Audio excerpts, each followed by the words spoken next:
Hi friends, ಎಲ್ಲರಿಗೂ ನಮಸ್ಕಾರ. Gagan cooking ಚಾನಲ್ಗೆ ಸ್ವಾಗತ. ಹೊಸದಾಗಿ ನಮ್ಮ ಚಾನಲ್ ನೋಡ್ತಾ ಇದ್ದರೆ ಸಬ್ಸ್ಕ್ರೈಬ್ ಮಾಡ್ಕೊಳ್ಳಿ, ಹಾಗೆ ಪಕ್ಕದಲ್ಲಿರೋ ಬೆಲ್ಲೈಕನ್ ಕ್ಲಿಕ್ ಮಾಡಿ. ಬನ್ನಿ, ಇವತ್ತು ಸಿಂಪಲ್ ಆದ ರೆಸಿಪಿ ಅವರೆಕಾಳು ಗೊಜ್ಜು ಮಾಡುವುದು ಹೇಗೆ ಅಂತ ತೋರಿಸ್ಕೊಡ್ತಾ ಇದ್ದೀನಿ. ನಾನಿಲ್ಲಿ ಸೀಕ್ರೆಟ್ ಒಂದು ಟಿಪ್ಸ್ ಹೇಳ್ತೀನಿ. ಈ ವಸ್ತು ಹಾಕಿದರೆ ತುಂಬ ಟೇಸ್ಟಿಯಾಗಿ ಬರುತ್ತೆ. ವಿಡಿಯೋ ಕೊನೆ ತನಕ ನೋಡಿ, ಸ್ಕಿಪ್ ಮಾಡಬೇಡಿ.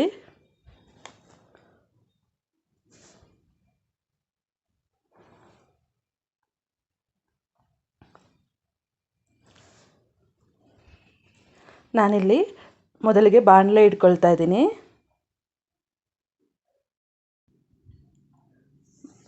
ಬಾಣಲೆಗೆ ಆದ ನಂತರ 1-2 ಸ್ಪೂನ್ ಆಗಷ್ಟು ಎಣ್ಣೆ ಹಾಕ್ಕೊಳ್ಬೇಕು.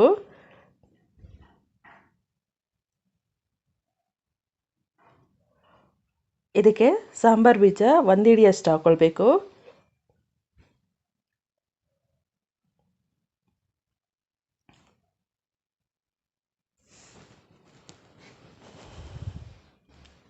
ಇದಕ್ಕೆ ನಾನಿಲ್ಲಿ 8-10 ಬ್ಯಾಡಗಿ ಮೆಣಸಿನ್ಕಾಯಿ ಗುಂಟೂರು, ಎರಡರಿಂದ 8-10 ಹಾಕ್ಕೊಳ್ತಾ ಇದ್ದೀನಿ.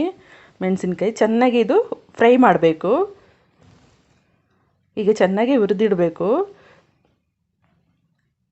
ನಂತರ ರುಬ್ಬೋದಕ್ಕೆ ನಾನು ಶುಂಠಿ, ಬೆಳ್ಳುಳ್ಳಿ, ಮೆಣಸು ಒಂದು 7-8, 2 ಈರುಳ್ಳಿ, 1 ಚಕ್ಕೆ, ಲವಂಗ ಒಂದು 5-6, ಸ್ವಲ್ಪ ಕೊತ್ತಂಬರಿ ಸೊಪ್ಪು ಇಷ್ಟನ್ನು ಹಾಕಿ ಚೆನ್ನಾಗಿ ರುಬ್ಕೊಳ್ಬೇಕು ನೈಸಾಗಿ.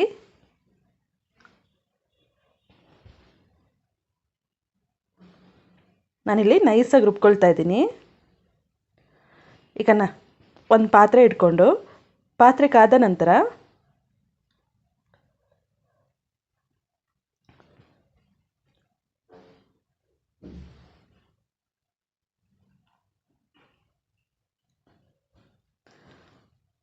ಇದಕ್ಕೆ ನಾವು ಏನು ರುಬ್ಬಿದ್ದೀವಿ ಹಸಿ ಮಸಾಲ ಇದೆಯಲ್ಲ, ಅದನ್ನು ಹಾಕಿ ಚೆನ್ನಾಗಿ ಫ್ರೈ ಮಾಡಬೇಕು.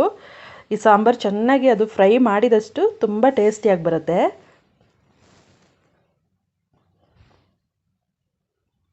ಹಸಿ ಮಸಾಲನ ನಾನಿಲ್ಲಿ ಚೆನ್ನಾಗಿ ಫ್ರೈ ಮಾಡ್ಕೊಳ್ತಾ ಇದ್ದೀನಿ.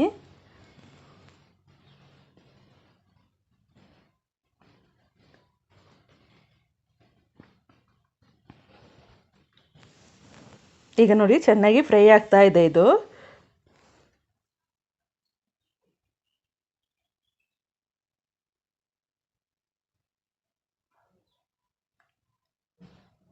ಇದಕ್ಕೆ ನಾವು ಬಿಡಿಸಿರೋ ಅಂಥದ್ದು ಅವರೆಕಾಳು ಮತ್ತು ಒಂದು ದಪ್ಪ ಸೈಜ್ 2 ಇದು ಆಲೂಗೆಡ್ಡೆನ ಹಾಕಬೇಕು.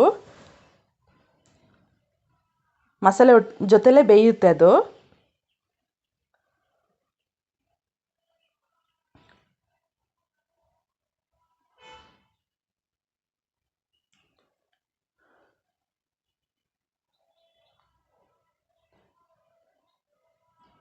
ಸ್ವಲ್ಪ ಉಪ್ಪನ್ನ ಹಾಕ್ಕೊಂಡು ಈ ಮಸಾಲೆ ಜೊತೆಗೆ ಬೇಯಿಸ್ಕೊಳ್ಬೇಕು.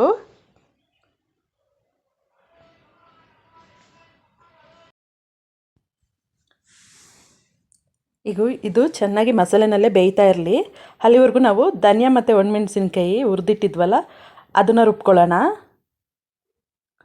ಸಾಂಬಾರು ಬೀಜ, ಒಣಮೆಣಸಿನ್ಕಾಯಿ ಚೆನ್ನಾಗಿ ಫ್ರೈ ಮಾಡಿಟ್ಟಿದ್ವಿ, ಅದು ತಣ್ಣಗಾಗಿದೆ. ಈಗ ಅದನ್ನು ರುಬ್ಕೊಂಡು ಇದಕ್ಕೆ ಹಾಕ್ಕೊಳ್ಬೇಕು.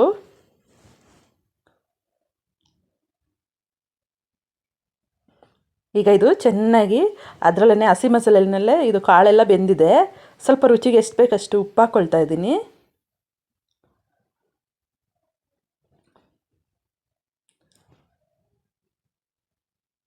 ಒಂದು 5 ನಿಮಿಷ ಮುಚ್ಚಿಟ್ಬಿಟ್ಟು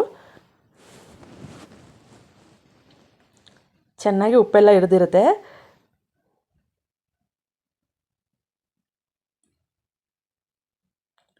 ಈಗ ನಾವು ಒಣಮೆಣಸಿನ್ಕಾಯಿ, ಧನಿಯಾನು ಫ್ರೈ ಮಾಡಿಟ್ಟಿದ್ವಲ್ಲ, ಅದನ್ನು ರುಬ್ಬಿದ್ದೀನಿ. ಈಗ ಅದನ್ನು ಹಾಕ್ಕೊಳ್ತಾ ಇದ್ದೀನಿ.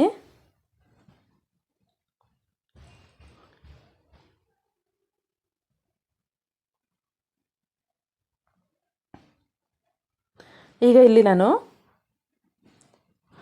ತೆಂಗಿನಕಾಯಿ ಸ್ವಲ್ಪ, ಕಡಲೆ ಸ್ವಲ್ಪ, 1 ಸ್ಪೂನಷ್ಟು ಕಡಲೆ, ಎಳ್ಳು 2 ಸ್ಪೂನಷ್ಟು ಹಾಕ್ಕೊಳ್ತಾ ಇದ್ದೀನಿ.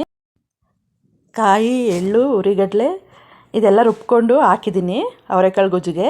ಈಗ ಟೊಮೊಟೊ ಹಣ್ಣು ಒಂದು 5 ಇಲ್ಲಿ ಹೆಚ್ಕೊಂಡು ರುಬ್ಕೊಳ್ತಾ ಇದ್ದೀನಿ. ಇದನ್ನು ಹಾಕ್ಕೊಳ್ಬೇಕು ಅದಕ್ಕೆ ಗೊಜ್ಜಿಗೆ, ಆಗ ತುಂಬ ಟೇಸ್ಟಿಯಾಗಿ ಬರುತ್ತೆ.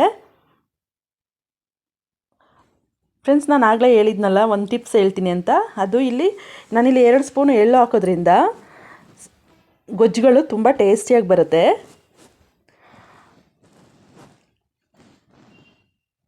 ಇದು ರೈಸು ಮತ್ತು ಚಪಾತಿ ಪರೋಟಾಗೆ ಸೂಪರ್ ಕಾಂಬಿನೇಷನ್. ಈ ರೆಸಿಪಿ ಇಷ್ಟ ಆಯ್ತಂದರೆ ಕಮೆಂಟ್ ಮಾಡಿ, ಲೈಕ್ ಕೊಟ್ಟು ಶೇರ್ ಮಾಡಿ. ಹಾಗೆ ಗಗನ್ ಕುಕಿಂಗ್ ಚಾನಲ್ಗೆ ಸಬ್ಸ್ಕ್ರೈಬ್ ಆಗಿ. ಈ ವಿಡಿಯೋ ನೋಡಿದ್ದಕ್ಕೆ ಎಲ್ಲರಿಗೂ ಧನ್ಯವಾದಗಳು.